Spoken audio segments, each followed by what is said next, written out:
Today, let's take a look at mass and weight in physics. And without much ado, let's begin. Let's first of all look into this tutorial.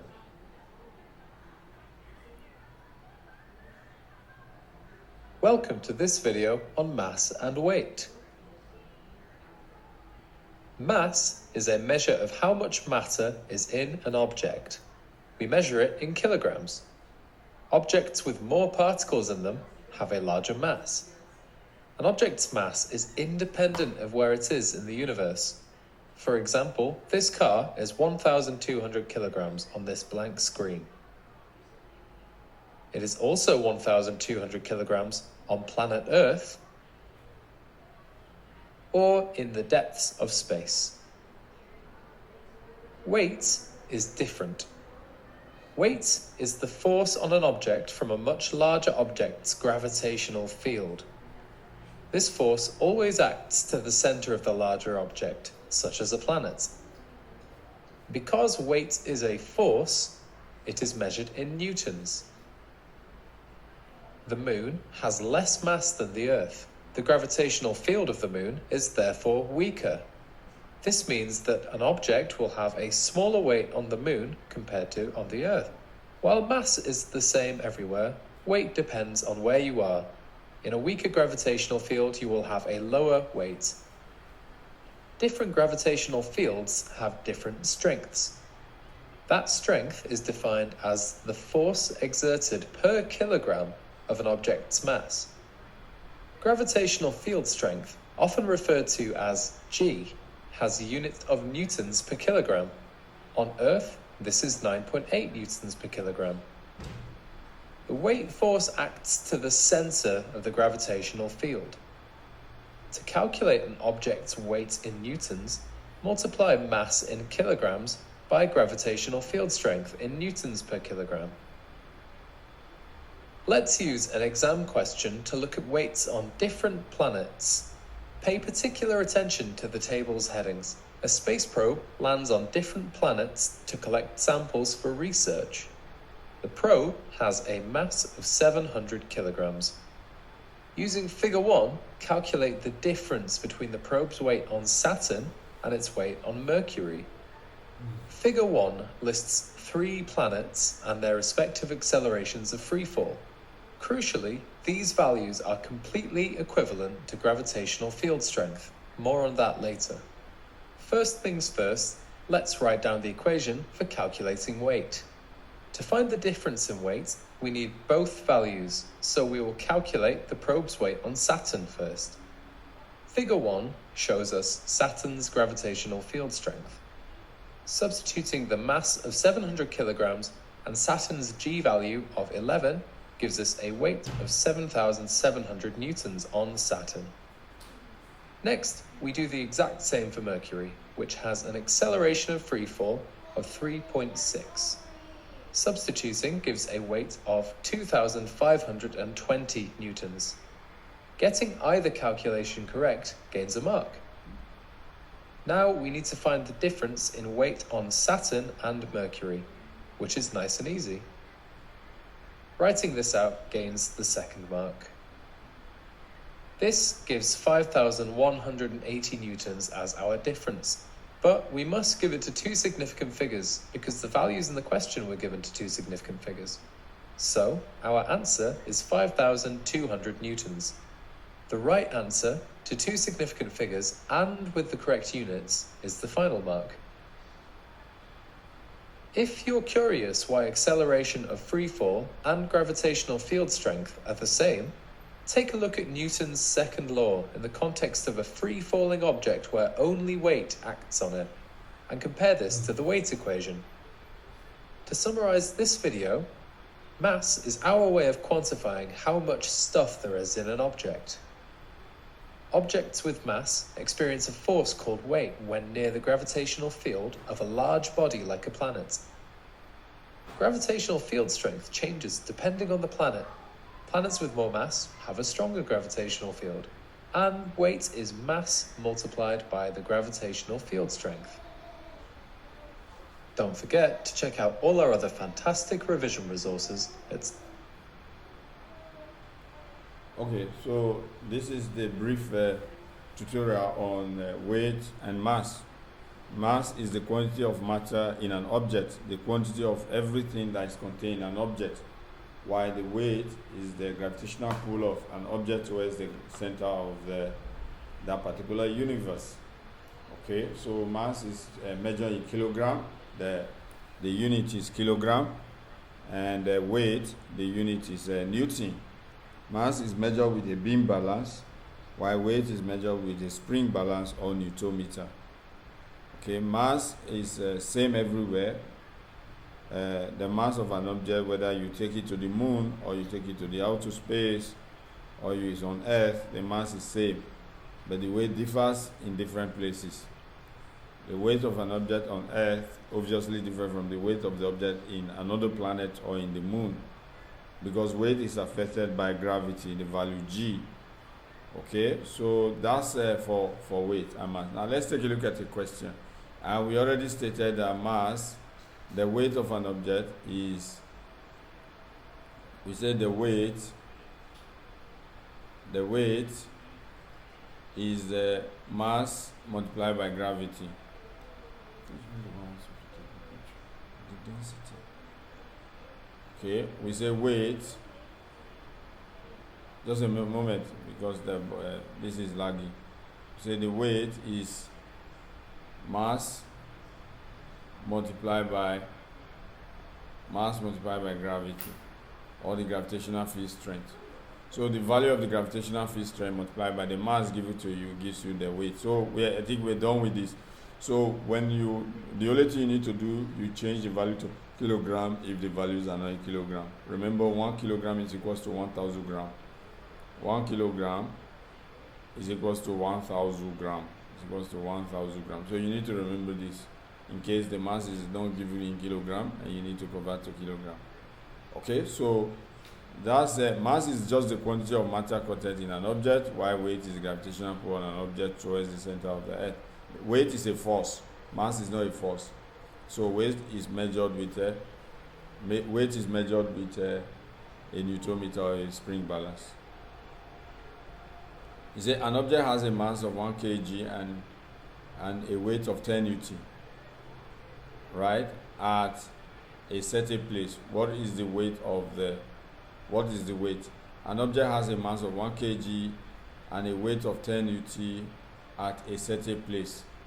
What is the weight of 100 gram of the object, 5 kilogram of the object? Okay. If a mass is 1 kg and the weight will be 10 Newton, so you have to find g first. Because here weight has been given to be 10 Newton. So we have to find g, 10 Newton for the weight, and the mass is 1 kg. So mass is equal to 1 kg. So let's, first of all, from what is given, calculate the gravity. Let's calculate the gravity. After we calculate the gravity, then we will be able to calculate in other places. Gravity is the weight over mass. Gravity is our weight divided by mass. Weight over mass, which means, you know, if you cross multiply, weight is mass times gravity, you know. So which means our weight is 10 and our mass is 1, so we divide, we still get a gravity of 10. So divide by 1, this will give us 10. So our G is 10. 10 Newton per kilogram. 10 Newton. This is our gravitational field strength. 10 Newton per kilogram. Okay. Now, the next question says we should calculate what? We say calculate the weight of 100 gram. Okay. So now we want to calculate weight of 100 gram. So this 100 gram we convert to, remember weight is mg, mass times gravity. Weight is what? Mass multiplied by gravity, right? So this 100 gram we change to kilogram. If we change 100 gram to kilogram, we divide by 1,000. If we want to do that, that will give us 0.1. Divide by 1,000, we get 0.1, right? So that gives us 0.1 kg. So we use that 0.1 kg to calculate our weight. So since mass is 0.1, we just say 0.1 multiplied by the value of the gravity, which we already calculated to be what? To be 10 Newton per kilogram. So times 10, 0.1 times 10, we'll get what? We'll get 1. This will give us 1. 0.1 times 10 will give us 1 Newton. So the weight at that point is 1 Newton if the mass is 100 grams. Now what if the mass is 5 kg? Okay, for the B part of the question, calculate the weight if the mass is what? 5 kg. If the mass is 5 kg, then this will be equal to, weight will be equal to 5 multiplied by 5 kilogram multiplied by the unit of our gravitational field strength, which is 10. So this gives us 50. This will give us 50 Newton. This will give us 50 Newton. Okay, for this question. This will give us 50 Newton. What of if the mass is 50 gram? The C part of the question says, if the mass is 50 gram, we have to convert the 50 gram to kilogram. So 50 gram to kilogram will give us what? 0.05, right? Will give us 0.05 kilogram. So 0.05 multiplied by 10, which is the gravitational field strength, will give us what? 0.5, right? This will give us, eventually give us 0.5 Newton. This will give us half a Newton, which is 0.5 Newton as the weight of the object. Okay, so that's that for that. Let's move on. Let's move on as it were. Now let's take a look at an example. We say an object has a mass of 4.5 kg. Now state the mass of the object in gram. Okay, to convert 4.5 kilogram to gram, you multiply by 1000. So you just say 4.5. You say 4.5 multiplied by 1000, that will give you 4,500 grams. So the question is as easy as that, okay? So weight and gravity, they're related because gravity is the force, it's a kind of force that results to weight. When gravity is being multiplied by mass, then we get the weight of the object, right? So weight and gravitational field strength. Weight is the effect of a gravitational field on a mass. The effect you get when gravitational field acts on a mass is called the weight. The force acting on the object with mass then placed in a gravitational field is the weight also. Is that okay? Now here are falling objects, falling from the sky or from the height to the earth. Okay, what is pulling the object from the height to the center of the earth is the gravity, the force of gravity. So if you multiply by the mass of the object, you get the weight of the object. Okay, if a satellite is being pulled towards the center of the earth by the gravitational force, which we call the centripetal force. Then the centrifugal force pulls it away from the orbit, so which keeps it in balance. So there's a force, centripetal force, pulling it to the earth. There's a centrifugal force pulling it away from the earth. So these two forces are equal. That's why the satellite stay in the orbit. That's why the two forces are equal. So the satellite will continue to be in the orbit. Is that okay? So we already defined the gravitational field strength. We say the value on Earth is 9.8 Newton per kilogram, but for IGCSE, for convenience, we use 10. We round it to the nearest whole number, or one significant figure. We get 10, and we use 10 for convenience. Is that okay? So in the exam, they may ask you to give the difference between mass and weight. You can give about 6-7 difference between mass and weight. You may ask the same person to calculate in the moon when you are in the moon and when you are on Earth. You to calculate your weight because the gravity on Earth is bigger than the gravity in the moon. Hence, your weight will be bigger on Earth than your weight in the moon. Okay, so let's take a look at this question. It says NASA's Artemis missions aims to send the first woman astronaut to the moon. Isabel hopes to one day become an astronaut, and she has a mass of 42 kg. Compare the difference between Isabel's weight on Earth and her weight in the moon. So you have to compare. To do that, you have to calculate her weight on Earth. To do that, you take her mass, which is 42 kg, multiplied by 9.8, which is the value on Earth, the gravitational field of the Earth. So when you do that, you'll be able to get her weight on Earth. You'll be able to get her weight on Earth. So we say 42 multiplied by 9.8, which is the Earth's gravitational field strength, gives us 411.6 Newton, which is approximate to the nearest is 410, to two significant figure, 410. right? To two significant figure, we get 410 Newton. Now you calculate the weight in the moon. The weight, the gravity in the moon is 1.6. Keep this one in your mind. The gravitational field strength in the moon is 1.6. So we say 1.6 multiplied by the mass gives us 67. Okay, to two significant figure approximates 67 units.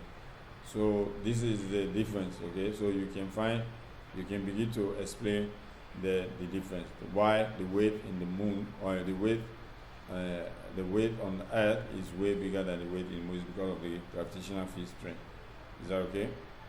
Okay, using balance. Now, using balance, we say the weight of two objects can be compared using what?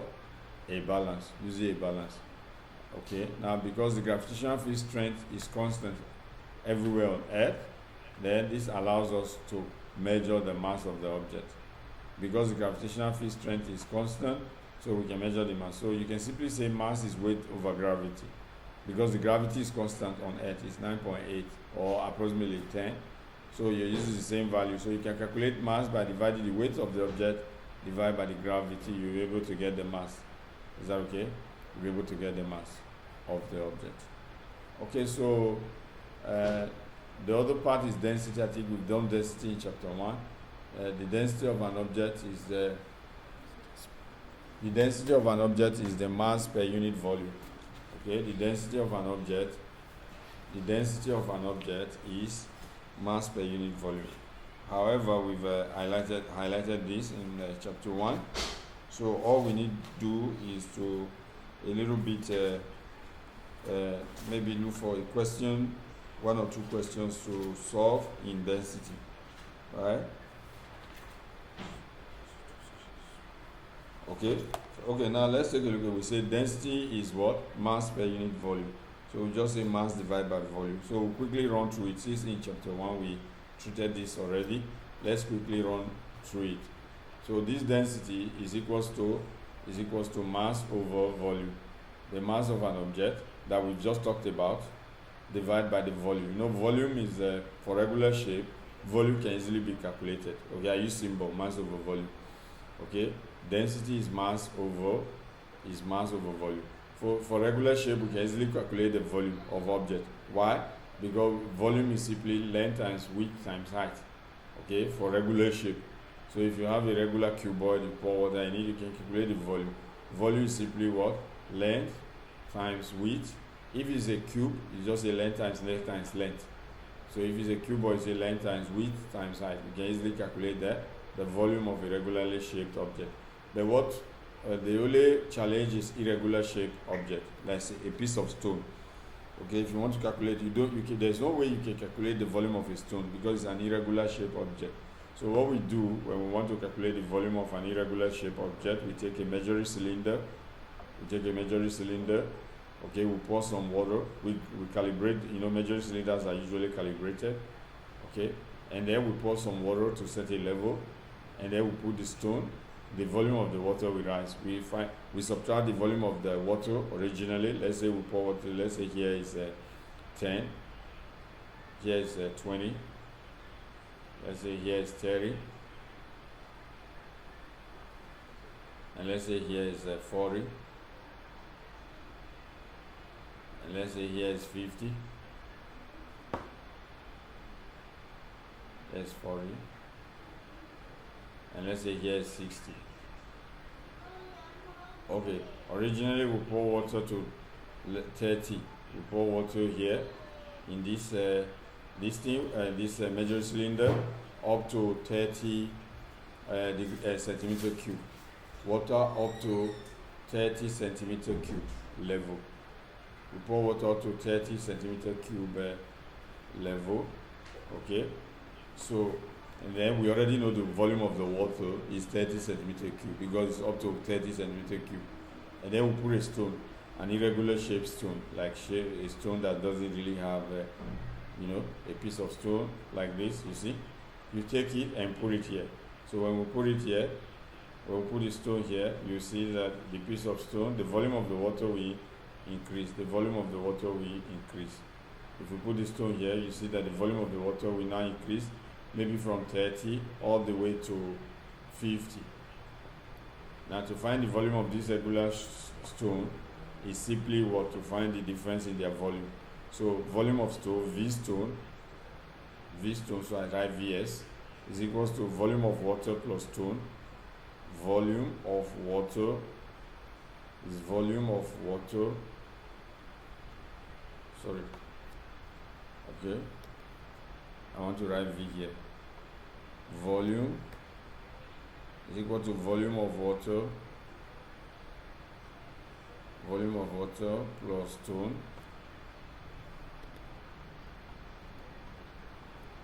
Volume of water plus stone, okay, which is 50 centimeter cube. Volume of water plus stone minus only the volume of water. You know, when you have only water, minus the volume of water, so that you can get only for stone. Because this is the only way to find the volume of irregularly shaped object. So we say the volume of water plus stone is 50 centimeter cube. So you say 50 minus the original one was 30, right? Minus 30 centimeter cube. So when we do that, we get 20. So we're able to get the volume of stone to be 20 centimeter cube. This is how we can find one of the easy way we can find the volume of irregularly shaped object. So when you have irregular shaped object, this is how you take a measuring cylinder, pour some water, and then you add the irregular shaped object into the cylinder. The volume will increase. You find the difference in the volumes, and then you come and calculate your density. So density is mass over volume. So whatever, you must make them in same unit. If the mass is in gram, you do volume in centimeter cube. Okay, if it's in gram, so the unit is of density is gram per centimeter cube or kilogram per meter cube. So you cannot mix them up. And this is where the examiner catches the student. Okay, they give the mass maybe in kilogram, they give the volume in centimeter cube, and then the student will just solve without doing conversion, and you got to run into trouble. Either kilogram per gram per centimeter cube or kilogram per meter cube. Kilogram per meter cube. Okay, so you must convert if they are not in the same. If the volume is not in meter cube and the mass is in gram, you have to convert the mass to kilogram. Okay, so this is what is either you use this or you use this. Whichever one you use is okay, it's acceptable, but must follow standard. Now let's take a look at volume of some, the density of some material. We start with solid.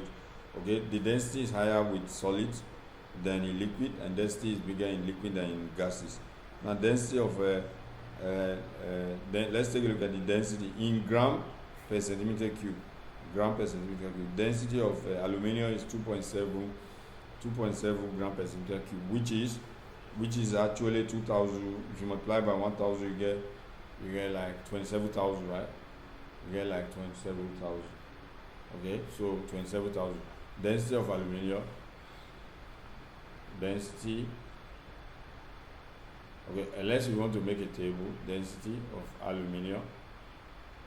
If you want to make a table, okay. Aluminium is about 27,000 kilogram per meter cube. 27,000 kilogram per meter cube, or 2.7. Is it 2.7? No, 2,700, not 27,000. 2,700, because you are multiplying with 1,000. Sorry, this one is 2,000. That means 7 and 2 zeros.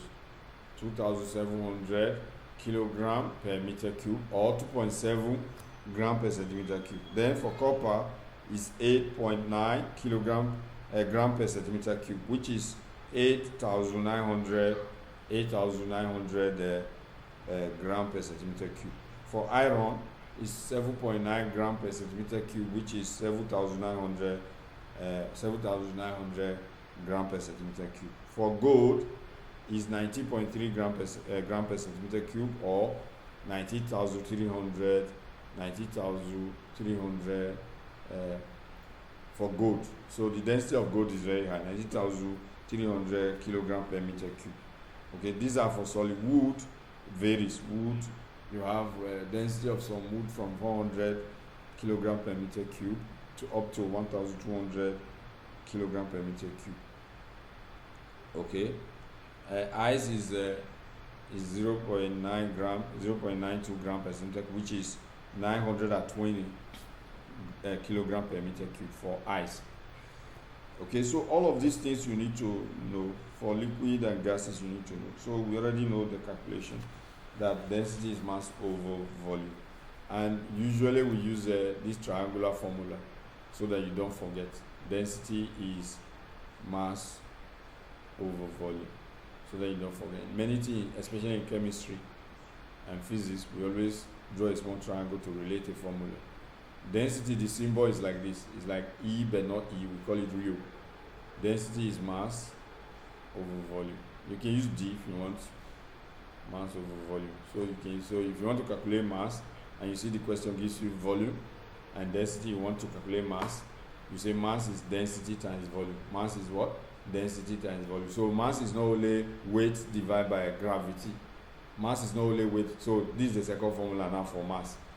Remember, mass, we already said mass is weight over gravity, right? Then another formula is that mass is density multiplied by volume. Mass is what? Density multiplied by volume. So in Cambridge exam, if the question do not have gravity, the question is speaking about density and volume, then you use this one to calculate the mass. But if the question is talking about weight and gravity, then you use that to calculate the mass. So this is the second formula for calculating mass. Volume, you can say mass divided by density. So volume is not only length times width times height. Volume is also mass over density, depending on the nature of the question. Is that okay? Depending on the nature of the questions. Floating and sinking object. When the density of an object is bigger than the density of water, the object will sink. The object will sink. When the density of an object is bigger than the density of water, the object will sink.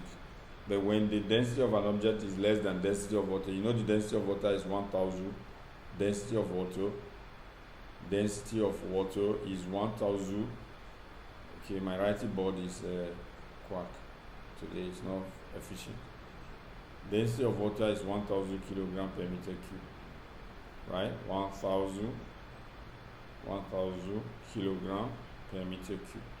This is the density of water. 1000 kilogram, or 1 gram per centimeter cube. Okay, 1 gram per centimeter cube. If you want to change it, this kilogram per meter cube to this thing, then you divide by 1000. Okay, 1000 kilogram per meter cube. That's the density of water.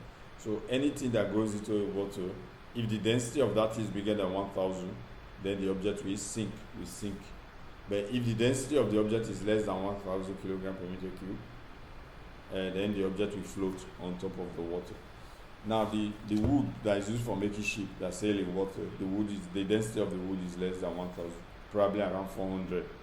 The particular wood we use for making ship that float in water is around, the density is around 400, between 400, but obviously less than 1000, between 400 kilogram per meter cube to weigh like 800 kilogram per meter cube, but super less than 1000 kilogram per meter cube.